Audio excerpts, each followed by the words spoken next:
This is a presentation that I did for the collaborative watershed meeting between the West River and Mill River. I thought I'd do a quick recording because this is an update on what's happened and just overview of the Mill River Trail project.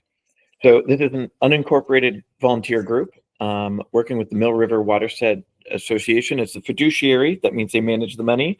And we've got lots of partners and stakeholders: City of New Haven, Hamden, Urban Resource Initiative, Save the Sound, Regional Water Authority, and the property owners along the trail. Basically, the goals are that people can access the water and green spaces, so that's both paddling and walking, that the trails are cleaned and maintained, and add some signage and other things, that we've connected the communities, and that we've improved the environment by planting native species, enhancing the ecology, and so on. Just to kind of walk you through the scope of the trail has been expanded over time, and where we started just in New Haven, the goal is really to get to Sleeping Giant now, although this is a long-term plan, so it'll be section by section. I have a little area circled here at the bottom.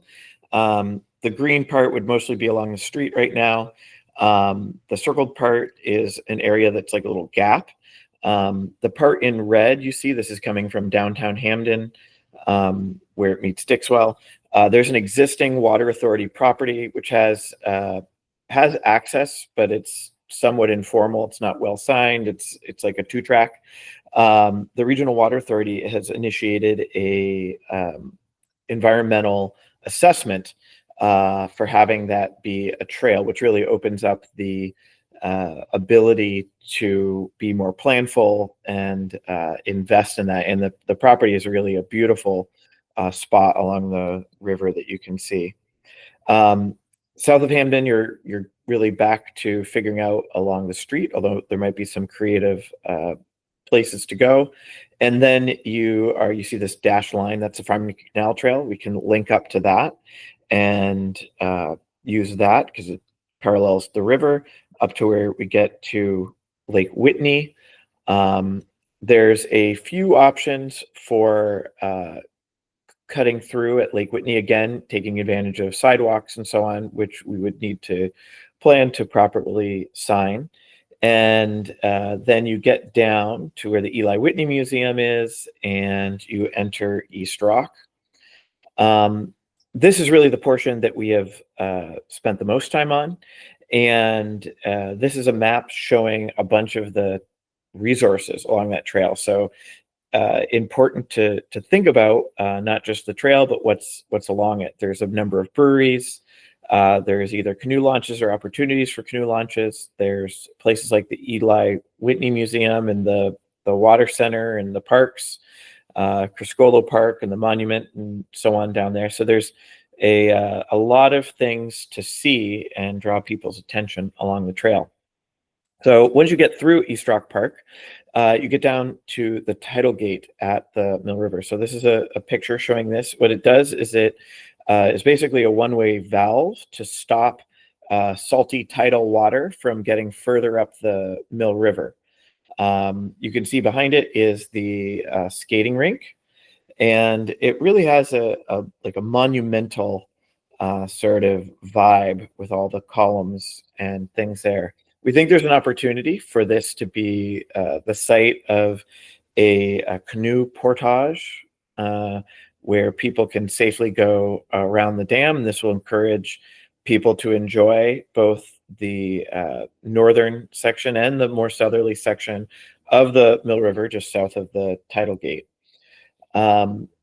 We've looked at various places that canoe launches could be added to create the blue trail, the water trail section of this effort.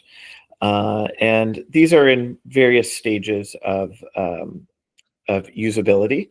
But I've used and explored all of them, and I'd encourage others to check out if they are paddlers. So more than just the tidal gate, there is this whole area underneath the overpass that, as the trail construction, so this is actually an area where the trail has been slated to be put funds have been allocated, and hopefully this winter construction will start. This is being led right now by the City of New Haven Engineering Department, and they're working in collaboration with the DOT. You can sort of see the rough green line that I've drawn. It comes across the tidal gate, so the path will cross over there. There's going to be some improvements. It goes up to the crosswalk where you cross State Street, and then it cuts back under the underpass to travel along the river to where you get to the existing district section is. So we're very excited, and once this is done, I think we will be doing both volunteer work to do plantings and so on, where there's enough light, and we will be reaching out to the community to try and get more engagement with the trail. Enthusiastic about that the trail is going in there. Carolyn Smith, who's an alder in the area, has been leading the charge, doing some youth visioning and design programs to think about how there might be a community space in this adjacent to the trail area underneath the underpass, to sort of elevate that area and be a hub connecting the communities of Fairhaven and East Rock. You can see some another event here that Carolyn put together. This is the Sketchers. They are folks who drew their visions of what could happen in the space.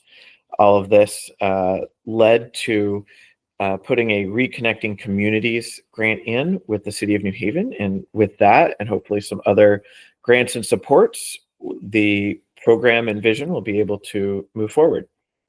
So keep going down the trail. Past that, you get to where the District Innovation Hub is. You see an aerial photograph. There's a trail that they put in as part of their construction all along the water. And then you can see just below it in the picture is one of those canoe access points, which is fairly informal at this point, but we'd like to see improved over time. This is a picture of that section, and we've been doing a lot of work along this in the past year. As you can see in this, if left unattended, the knotweed will completely obstruct the river view, and you won't even know the river's there. So we've been doing a lot of knocking down of the knotweed and trying to remove it. Of course, we cannot pull it up because it is a steep bank, and we don't want to encourage any erosion. So we just keep chopping it down, and we've been able to put in some plants that we hope will compete and provide some shade. We do that by creating a little terrace, essentially putting some logs held back by some spikes, and then filling that with dirt and putting in the tree. District has provided access to water, so we're able to support those trees. As you come down, you can't really hug the river because the railway has an arched bridge there, and there's just not enough room to get people underneath it. So we're really forced to go down through Humphrey. There's kind of this underpass there, which is a train underpass, which is not inviting. And so we've looked at ways to improve that. And then currently you can go along the street to James Street and then back on John Murphy, and there's a public access. But what we'd really like is this yellow line, which is a private railway, which ran parallel to the railway.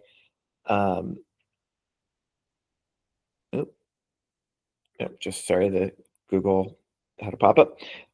Runs parallel to the main Amtrak road and is ideal for having a little natural corridor. So this is what we did with the underpass. We have some ideas for how we can improve it. Rather than bouncing the lights off the roof, I want to go in there and turn them around so that it's brighter. Right now, their lights are at like half power, and they're not changing because unfortunately somebody stole the controller. And I've purchased a new controller, and we will program it and put it back in as soon as we can. This is a shot. You can sort of see along the rail on the far side there. There's that tree belt along the big parking lot. that is what I was talking about, and I'll show you a picture in a moment. And then in this area, the area we've actually worked on goes all along the river past Industrial Flow Solutions and Grand Paint. This is a shot of the uh, not really path, just sort of cleared area of that old private railway. And you can see the entrance to it off of Humphrey, which is a little tight. And recently Amtrak has added a gate there, but at least it's a opening gate. So we've got to work through some property issues, and hopefully I can work with the city to make this an official part of the trail. All right, so this is the section that we've been working on, designated as an urban oasis. Urban Resource Initiative has been a big part of the city of New Haven, doing a lot of planning and construction and getting the grants to work there. And volunteers have done a lot of planting. We did a mini BioBlitz, enjoying all of the plantings that have happened. So basically that was just using iNaturalist to go through and identify. And I brought a microscope out and we looked at some plants and had some fun. It was fairly easy to do, so something I think we'll do again in the future. And as far as challenges go, we have seen this year a particular increase in just debris left behind, folks setting up camp pretty much directly on the trail. And there's been an increase in the various drug paraphernalia, in particular needles that we have found. And this has become an issue with the stakeholders in the area, people I run into that are using the trail that say that they are discouraged or don't feel safe using it. The city has reached out to these individuals when we've made them aware and offered them other housing and worked to put them into a better situation. But and the city has cleaned up the specific sites, but there's just been a lot of challenge with with that situation and picking up after it. On a lighter side, there is some investment being put into the area that we hope will also bring some energy to the Mill River Trail. So there's $6 million going into Grand Avenue. And as you can see, that investment crosses or intersects where the trail crosses Grand Avenue. So I'm hopeful that will make the whole situation more pleasant. And there's more in a visioning stage, but there was a look at doing $5 million investment in the Mill River area to bring new development, and the trail was really featured as a important asset in that and the green spaces that might surround the trail. Also noting, you'll see that it continues in this vision along to connect to the Quinnipiac parallel to River Street, which I think is would be a great capstone to the Mill River Trail to really connect it to the Quinnipiac. Something that I had done, I did some fundraising and got support for building signage along the trail. We've made all of the metal signage parts, the stands, but a little behind on implementing and installing these. So this is something I look forward to doing in the near future as capacity allows. As we move south, you can see the little gate. There's the project that was done by Site Projects to paint the building, which is now the City Seed building, with a really beautiful mural, and you'll see some other pictures of that. This section does go back along the street, so we've painted a blue line to help people with wayfinding. The city did improve the gate entrance as you get there along Grand Avenue, and that takes you along the street to this little pocket park, which Save the Sound has done. It is a park that is designed, used to be essentially a dumping ground. So they cleared it out and they made it like a rain garden. So a bunch of water from the combined sewer system goes there and helps to mitigate overflow issues in a big storm event. The other picture here is just how messy some of the area behind it was. And we did a volunteer day with Quinnipiac, or the Save the Sound, coordinated with Quinnipiac, to really remove a lot of that trash. Here's a shot with the Mill River Trail featured. This is the Trails Day walk where we took a picture in front of the mural. So the blue line continues. You get down to Criscola Park, where you've got a number of great features and a very well-used park. And then this features just a little preview of what goes along as the mill transfers into the Quinnipiac, that section that parallels River Street. It really has striking views of the bridge, and I think holds this opportunity to be a secondary waterfront to Long Wharf, and could be a great part of the identity of New Haven. And this is not my idea. This is an idea that's been around for a while. You can see this is a economic plan from 2002 showing the trail, or a trail, going all the way over on the Quinnipiac. So just to reinstate, this is a long-term project. This has been started well before me. Tom Holohan and others had been working on it and moved it forward. The project got dormant for a while, and then we've been rediscovering and working on piece by piece, getting things going. So each year is only just a snapshot in a bigger picture. And we do little check-in meetings monthly. So it's quarterly here, but it's monthly.